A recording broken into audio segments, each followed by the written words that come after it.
Hi, everybody. Thanks for dropping in to Tarot Down Under.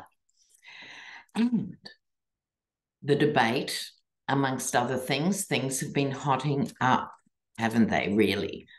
So, first of all, I think we have to acknowledge about the head of the Wagner Group, Prigozhin, who has met an untimely end in a plane. Well, yes. And the moral of the story is don't go up against Putin. Okay. So there we have that for international news. Now, I think we really need to take a look at the debate itself, but I also want to look at a couple of other things.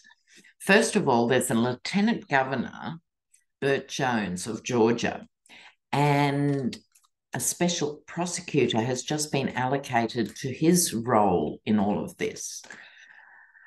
So that might mean that he is being charged separately.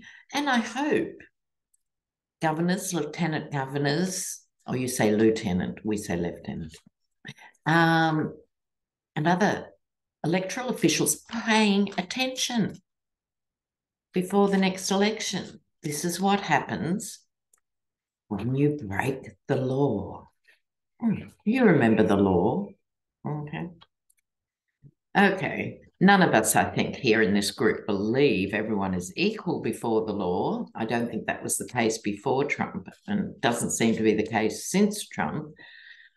But at least they're going through the motions. But let's have a quick look at Burt Jones before we move on. Georgia Lieutenant Governor Burt Jones. Oh, naughty, naughty Burt. Here he is as a government official, who took the oath, hand on the Bible, hand on the heart, hand down his pants. I don't know where he had his hand, but he's been naughty. He convinced others. I think this is why he is now going to be called in, is because he was influential in other people becoming fake electors or something like that. It was his role of who he convinced. We'll have to watch this story and see. Ten of Pentacles, why I was saying naughty, naughty.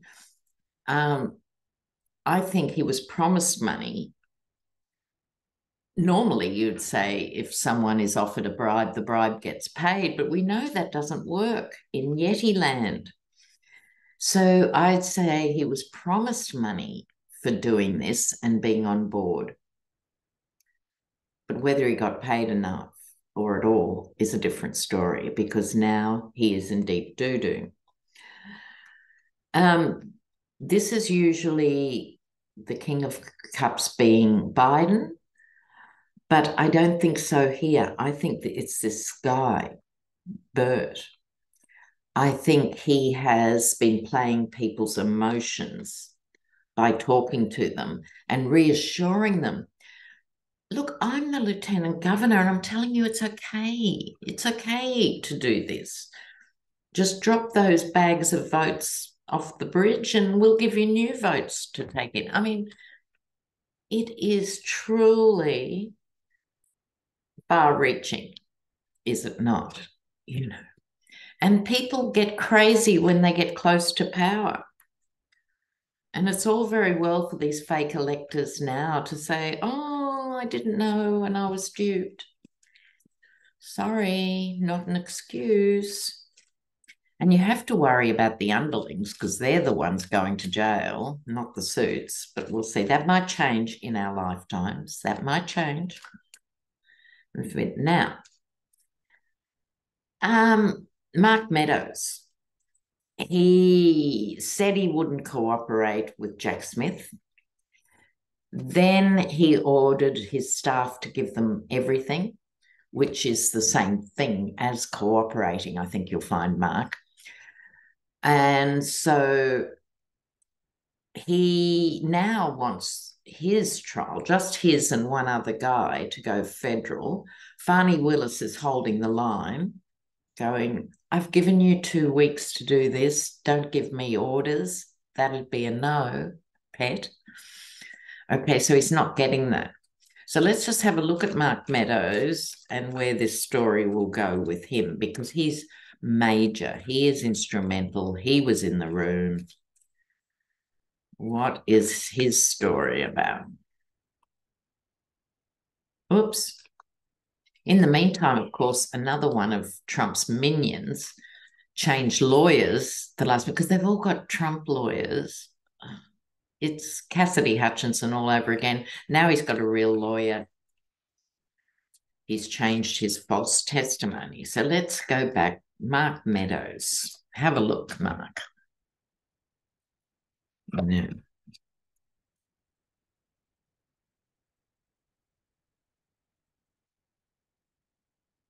Well, he has to decide. He can't have it both ways, right? We'll get to that in a minute. So here he is as part of the scam and the scheme to, steal the election. This is becoming my steal the election card in whatever version. I don't think he actually believed it, but that's almost worse. Okay, so it doesn't matter. The point is, he didn't resign on the spot and say, I want no part of this. He hung in, so there he is. He is maybe a bit surprised how fast this is going now. I think they all told each other, look, even if it's legal, we can spin it out for 5 years, maybe 7 years. We'll be back in power. The Yeti would be saying, I'll pardon everybody, which he would in a heartbeat, obviously, wherever he could. It wouldn't be in Georgia, but other things. I think he's surprised. He's actually being swept off his feet here. He realizes he's having a gulp moment. It was really foolish to hold the Yeti's paw and jump into the abyss. Not smart, Mark, not smart. He's now trying to hold on to what's left of his potential career. He's holding on to some more information that obviously Jack Smith and others want. He's still got something to trade here. And what I was saying, he can't have it both ways. He's got to decide to go all in now because, of course, the Yeti will hate him because he might tell the truth, and you can't have that. What sort of obscenity is that? What sort of man are you? Telling the truth. So he's in his own hell, his own absolute hell. Oh, I just looked at the bottom of the deck, Wheel of Fortune. So I think he will do a deal. I think he'll go on to live another day. That might be reduced jail time. It might be no jail time, but there's no doubt he will flip. Now,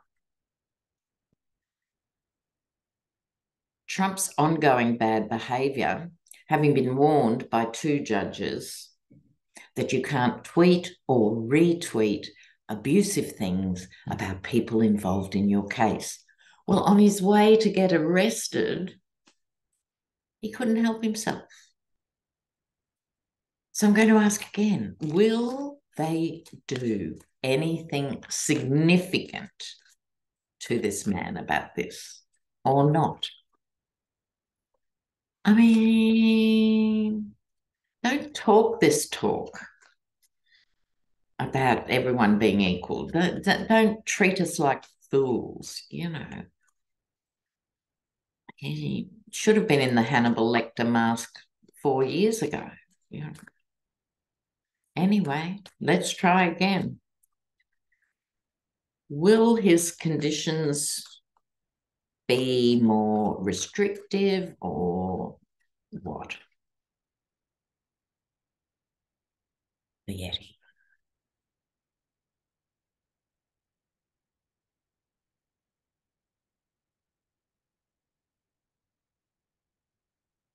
Well, here's what we've got here. We've got the Chariot. So this is, and it's right over Justice. So Justice, on the one hand, is rolling over him and moving on. However, the Temperance card, normally a lovely card. Oh, please spare me the balance, the justice, the thing, like. So that's going to soften what Fani Willis and others would like to do to him. Wouldn't you love to be a fly in the wall in the women's bathroom with what Fani had really liked to do on her Chariot? However, I think he's, the golden light. I think they're going to give him yet one more chance to do what? To dig himself a hole in the ground with this. They're evaluating their options. They would know what their options are. But I think they're going to let him dig his own grave with this card here. And out come the Strength card. And I think in the context of this, is it the Yeti's strength to prevail yet again, or is it the legal system able to get some strength? So let's pull a few extra cards on the Strength card. Oh, God, Yeah.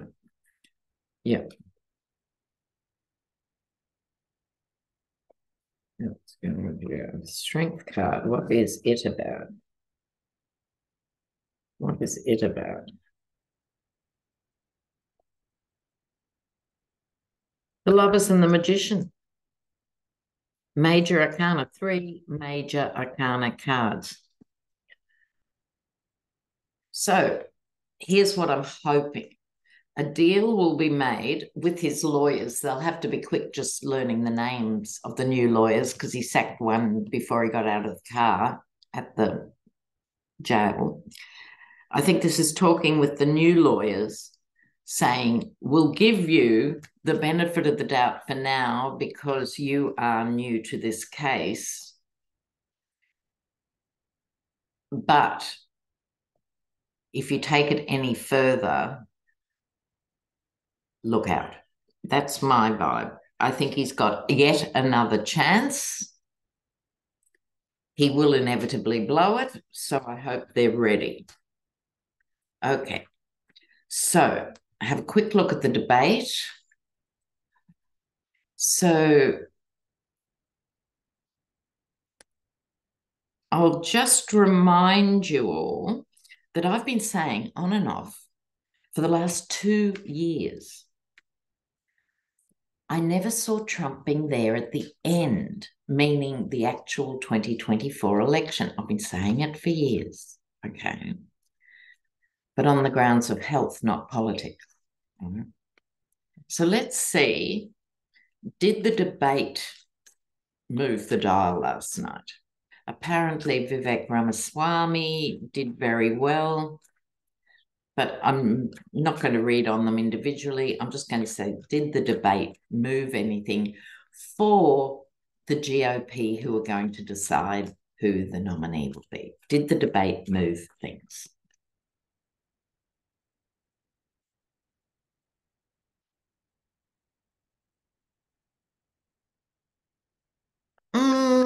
Yes and no. Yes and no. I think so, but it's not going to have a lasting effect. So this is them all speaking in their various ways. I refuse to watch it, and I'm not sure I can.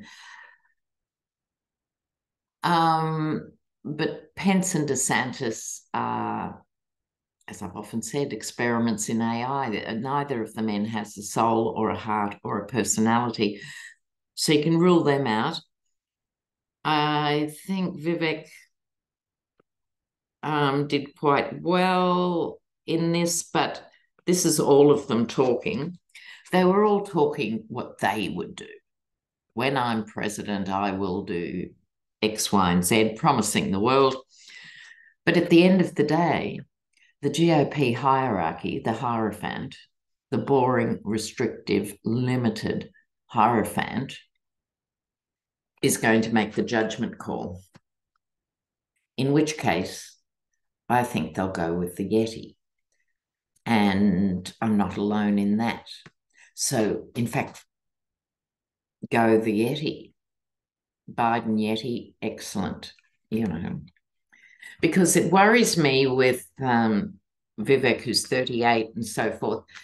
There's a lot of independent voters and there's a lot of young people who aren't particularly engaged with politics who sort of think, oh, I might go for the young guy instead of, granddad. That worries me. It worries me a lot, America. So I do have to share my pain.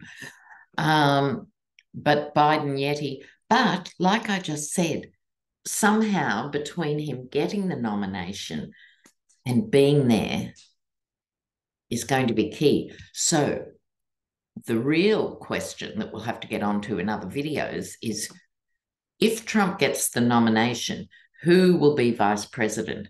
And it won't be Mike Pence for obvious reasons.